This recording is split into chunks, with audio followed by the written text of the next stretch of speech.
What is a dark horse, and why is it a phrase used extensively throughout sports to describe certain teams? Google defines a dark horse as a candidate or competitor about whom little is known, but who unexpectedly wins or succeeds. So how does that definition include the New Orleans Saints? Let me show you.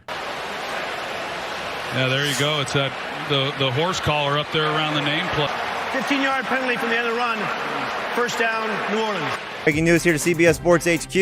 Jameis Winston is out for the season with a torn ACL. Suffered the injury in the Week 8 victory over the Tampa Bay Buccaneers. No.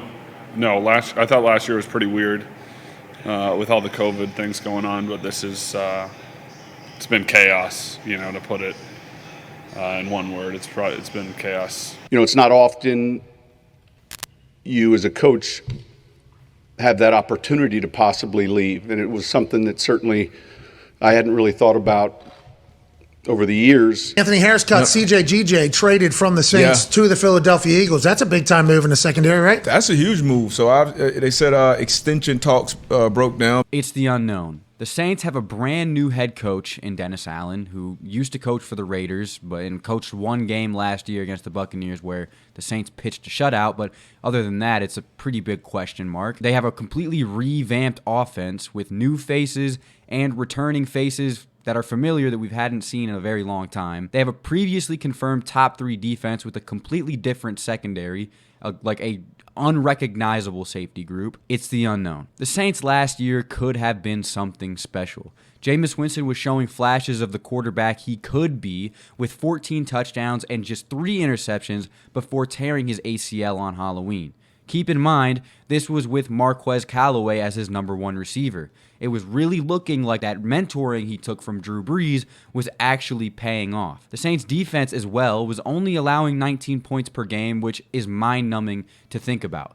Like, how do you not win something when your defense is allowing 19 points per game? And that's because everything took a turn and went chaotic. That team that we saw flashes of has a chance to appear again this year and be even better than before. Today we're going to talk about the way this team can be if the potential on paper is lived up to, and that is exactly what makes them the NFL's biggest dark horse. The first thing we have to talk about, and I mean we have to talk about, is the absolute offensive overhaul the Saints went through this offseason. I don't say overhaul lightly by any stretch of the imagination.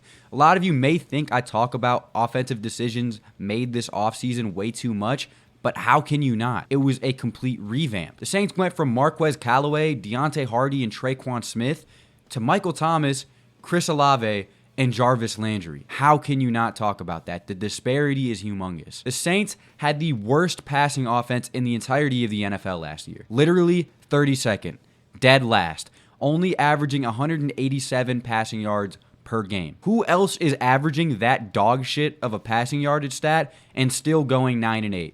Still finishing positive? Who else? Please tell me, because I would love to know. That is something that will simply not be the case in 2022. Jameis Winston was on pace for 33 touchdowns and 7 interceptions. He's one of the only quarterbacks in NFL history to ever throw for 5,000 yards and has a good chance of doing that again this year. Why do I say that? Well, in 2019, Jameis Winston threw for 5,109 passing yards, which led the NFL, and 33 touchdowns. Sure, there was a hell of a lot of interceptions in that stat line, but that doesn't mean that those 2 stats aren't important. That same year, his last healthy year, Michael Thomas set the NFL record for receptions in a season with 149, racked up 1,725 receiving yards, and had 9 touchdowns to accompany that. These 2 have never started a game together. They get to have that opportunity beginning week 1. That is something that we're going to be able to see. Not to mention the New Orleans Saints made the brilliant decision to draft the wide receiver that set the school record at Ohio State for most career touchdown receptions at 35. Away from the passing game, the Saints' run game is still incredibly strong with Boom and Zoom leading the way just like the old days. Alvin Kamara and Mark Ingram both looked extremely dominant in the short time that they were out during preseason and have had absolutely ridiculous training camps, giving the Saints fans another reason to be excited about this season. People love to down the seasons they had last year, Alvin Kamara and Mark Ingram, without understanding that no offense in the league is going to function with the worst passing offense in the entirety of the NFL. But, you know, it's cool, whatever. And the defense. You remember how I said they allowed 19 points per game last year?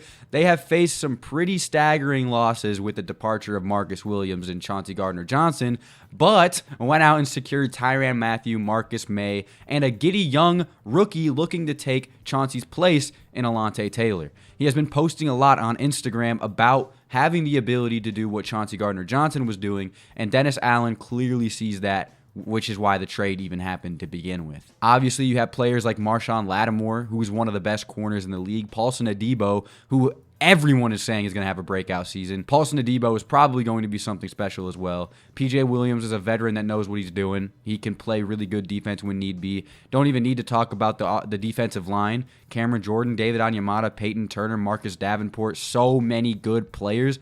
This team is stacked. DeMario Davis, Pete Werner. This team has little to no holes, and it's very, very easy to see that. I don't even need to get into the brilliance of Blake Gillikin and Will Lutz, which makes up one of the best special team units in the league, but I will, just because I can. Will Lutz managed to spend all of 2021 on the sideline with a groin injury, just like literally everybody else on the team, but still holds a spot as one of the best kickers in the NFL with a 164 to 142 field goal attempt to field goal made ratio, which comes to an 86% rate. Blake Gillikin just received a drug test for an absolute insane 81-yard punt he made during the preseason, which I find to be absolutely hilarious. You see where I'm going with this. The Saints on paper are a Super Bowl contending team, but that is exactly what makes them a dark horse, and the NFL's biggest dark horse at that.